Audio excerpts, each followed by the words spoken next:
আপনাকে প্রথমবার বানিয়েছে, তার জন্য দ্বিতীয়বার বানানো সহজ। তাই বুদ্ধিমত্তার পরিচয় দিন, নিজের জন্য কিছু করুন, নিজের স্বার্থ বুঝতে শিখুন, স্বার্থপর হয়ে নিজের জন্য কিছু করুন। সন্তান সন্ততি মানুষজন বাড়িঘর অনেক করেছেন, এবার একটু পরকাল কিয়ামতে নিজের জন্য কি নিয়ে যাচ্ছেন তা একটু দেখুন।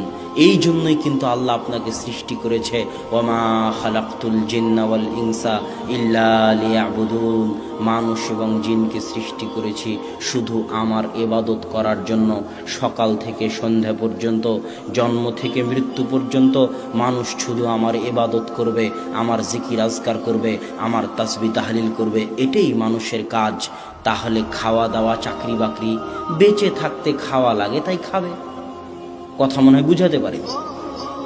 বেঁচে না খেলে তো বেঁচে থাকবে না। বেঁচে থাকতে খাওয়া লাগে তাই খাবে, খেতে হলে একটু চাকরি করা লাগে তাই চাকরি করবে। কিন্তু আসল কাজ কি? কথা বলেন না যে আসল কাজ কি? ইবাদত করা। আসল কাজ এই চাকরি বাকরি, জমি জায়গা, এগুলো আসল কাজ নয়। এগুলো বাঁচতে হবে তাই করতেছেন, না হলে মরে যাবেন দুনিয়াতে। বাঁচতে হবে তাই করতেছেন। আসল কাজ হচ্ছে ইবাদত করা, আসল কাজ জিকির আজকার করা। কিন্তু আল্লাহ জানে দুনিয়ার মানুষ 24 ঘন্টা আল্লাহর জিকির আজকার করতে পারবে না। মুসা আলাইহিস সালাম জানতেন দুনিয়ার মানুষ 24 ঘন্টা 50 ওয়াক্ত সালাত আদায় করতে পারবে না।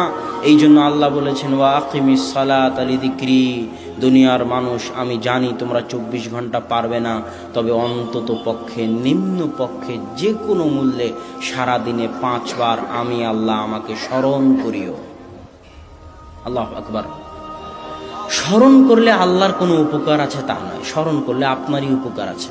আজকে আমাদের আলোচনার যেটা মূল বিষয়বস্তু, সেটা হচ্ছে আপনি যা করেন না কেন আপনারই উপকার। স্মরণও যদি করেন তো আপনারই উপকার। ইউনূস আলাইহিস সালাতু ওয়াস সালাম যখন মাছের পেটে ছিল, তখন তিনি বলেছিলেন, লা ইলাহা ইল্লা আনতা সুবহানাকা ইন্নী কুনতু মিনাজ জালিমিন।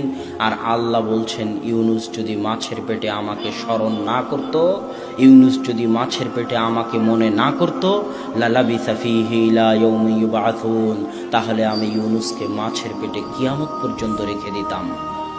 আল্লাহ বলছেন, ফাদকুরুনি আযকুরুকুম। দুনিয়ার মানুষ, তুমি আটলান্টিক মহাসাগরের অতল গহ্বরে, আফ্রিকার জঙ্গলের অতল গহ্বরে, বিশাল মরুভূমিতে নির্জন যেখানে থাকো না কেন, যখন থাকো না কেন, তুমি একটা নগণ্য সৃষ্টিজীব হওয়ার পরও আমি মহাপরাক্রমশালী আল্লাহকে যদি স্মরণ করো, যেখান থেকে স্মরণ করবে, যখন স্মরণ করবে, আমি আল্লাহ তখনই সাড়া দিব। আল্লাহু আকবার। তাহলে আল্লাহকে স্মরণ করলে কার লাভ? আপনার লাভ। এরকম বহু ইবাদত আছে যেগুলো করলে আপনার লাভ।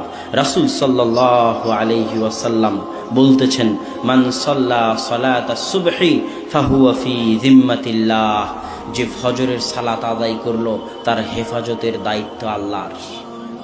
তাহলে ফজরের সালাত আদায় করে আপনার লাভ, আল্লাহ সুবহানাহু ওয়া তাআলা আপনাকে হেফাজত করবেন।